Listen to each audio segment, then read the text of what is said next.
السلام علیکم ورحمۃ اللہ وبرکاتہ۔ نحمده ونصلي على رسوله الكريم اما بعد فاعوذ بالله من الشیطان الرجیم بسم اللہ الرحمن الرحیم قل هل يستوي الذين يعلمون والذين لا يعلمون وقال النبي صلی اللہ علیہ وسلم طلب العلم فریضۃ على كل مسلم۔ شاعر کہتا ہے تعلیم عورت کو بھی دینی ضروری ہے، تعلیم عورتوں کو بھی دینی ضروری ہے۔ لڑکی جو بے پڑھی ہو تو وہ بے شعور ہے۔ حسن معاشرت میں سراسر فطور ہے، حسن معاشرت میں سراسر فطور ہے، اور اس میں والدین کا بے شک قصور ہے۔ ان پر یہ فرض ہے کہ کرے بندوبست، ان پر یہ فرض ہے کہ کرے بندوبست، چھوڑے نہ لڑکیوں کو جہالت میں شاد و مست۔ حضرات گرامی، مذہب اسلام میں علم کی اہمیت کی سب سے بڑی اور واضح دلیل یہی ہے کہ اس کی تعلیمات و ہدایات کا آغاز اقرا سے ہوا ہے۔ آدم علیہ السلام کی تخلیق کے بعد سب سے پہلے اللہ تعالیٰ کی طرف سے جو چیز انسانوں کو عطا کی گئی وہ علم ہی ہے۔ کائنات عرض پر خلافت انسانی کی بنیاد علم ہی کو قرار دیا گیا ہے۔ حق و باطل، خیر و شر، نفع و نقصان اور زندگی کے سارے امور و معاملات کے مثبت و منفی پہلو کی تمیز و شناخت علم ہی کے ذریعے ہو سکتی ہے۔ علم تمام اعمال و عبادات کا مقدمہ ہے۔ قوموں کے عروج و زوال کا مدار اسی علم پر ہے۔ علم کے بغیر عروج و ترقی کا خواب کبھی بھی شرمندہ تعبیر نہیں ہو سکتا، چونکہ علم ہی کے ذریعے دینی و دنیاوی امور و معاملات بہت بخوبی انجام پذیر ہو سکتے ہیں۔ اس لیے اسلام میں تعلیم تفریق مرد و زن سے بے نیاز ہے۔ اسلام نے علم کے باب میں مرد اور عورت دونوں کو یکساں طور پر ابھارا ہے۔ جس طرح مرد پر واجب ہے کہ دین کی بنیادی معلومات حاصل کرے اور دنیاوی امور کو بھی علم ہی کی روشنی میں انجام دے، اسی طرح عورت کے لیے بھی ضروری ہے کہ زیور تعلیم سے آراستہ ہو اور اسلامی تعلیمات کی روشنی میں اپنے بچوں کی صحیح تربیت کرے۔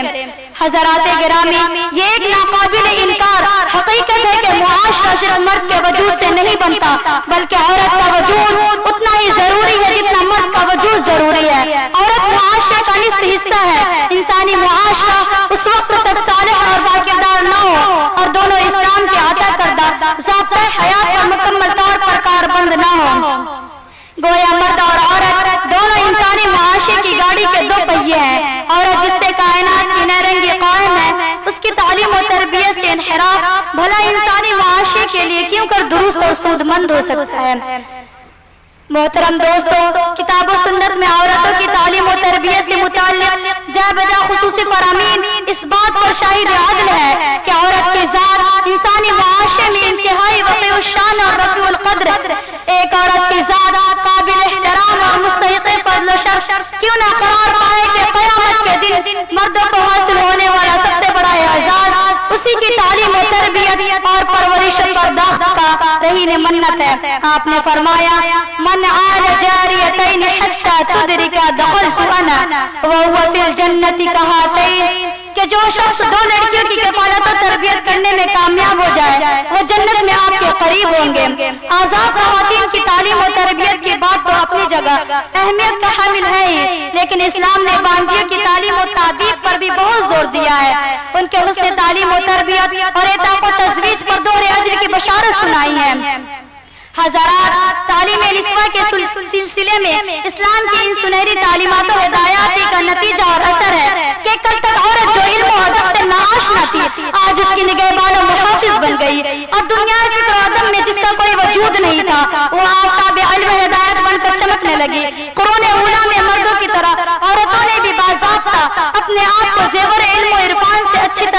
آراستہ کیا اور معاشرے کو صالح اور خوشگوار بنانے میں کلیدی کردار ادا کیا. ان کے اندر حقیقی ایمان تھا, انہیں شوہر اور دیگر خیش و اقارب کے حقوق کا پتہ تھا, بچوں کی تعلیم و تربیت کا سلیقہ معلوم تھا اور خانگی ذمہ داریوں سے وہ بخوبی واقف تھی. نتیجتاً پورا معاشرہ امن و سکون کا گہوارہ بنا ہوا تھا. مرد اور عورت دونوں کے دل و دماغ یکساں طور پر خوف الہی سے معمور تھے. ہر ایک کی عزت و آبرو محفوظ تھی. بے حیائی, بے پردگی, زناکاری و بدکاری اور فسق و فجور جیسی اخلاقی قباحتیں معدوم تھی اور ہر سو ایک دوسرے کے تئیں عزت و احترام, ہمدردی و غمخواری کے جذبات عام تھے. لیکن جیسے جیسے چراغ علم بجھتا گیا, جہالت کی تاریکیاں پھیلتی گئی, ویسے ویسے شرک و بدعت اور دیگر اخلاقی برائیاں عروج پذیر ہوتی گئی.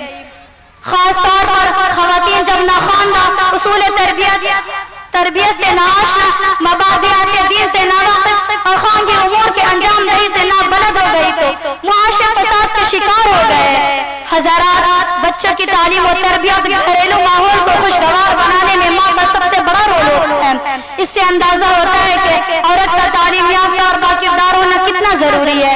یہی وجہ ہے کہ رسول اکرم صلی اللہ علیہ وسلم نے امہات المؤمنین اور دیگر صحابیات کی تعلیم و تربیت کا خصوصی اہتمام فرمایا تھا. صحابیات علوم قرآن اور علوم حدیث کی ماہرہ تھی, خصوصاً حضرت عائشہ رضی اللہ عنہا کی علمی و فقہی مرجعیت تمام صحابہ کرام کے درمیان مسلم تھی.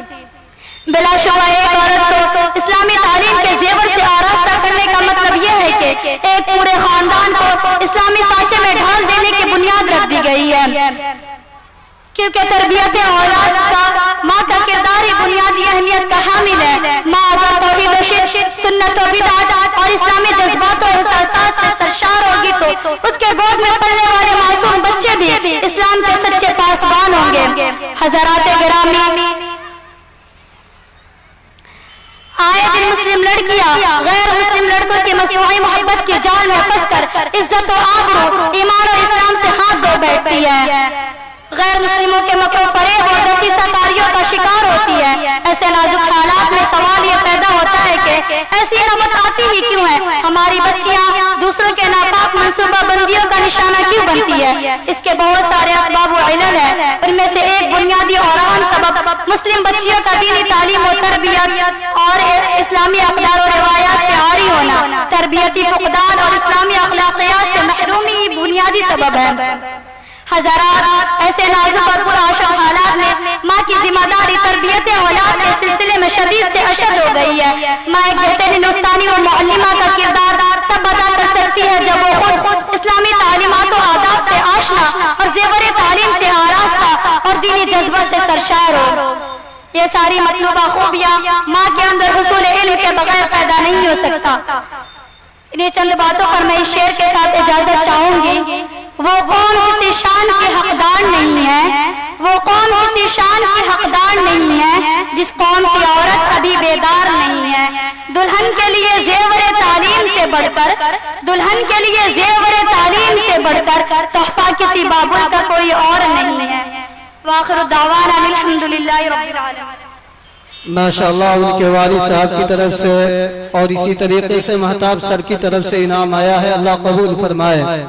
حضرات گرامی, آئیے پھر سے میں تقریر پیش کرنے کے لیے دعوت اسٹیج دیتا ہوں بشرا علاؤالدین سلمہ درجہ عربی اول کو, جس کی تقریر کا عنوان ہے حضور اکرم صلی اللہ علیہ وسلم کی آمد مسعود و محمود. موصوفہ آئے اور اپنی تقریر پیش کرے. بشرا علاؤالدین سلمہ.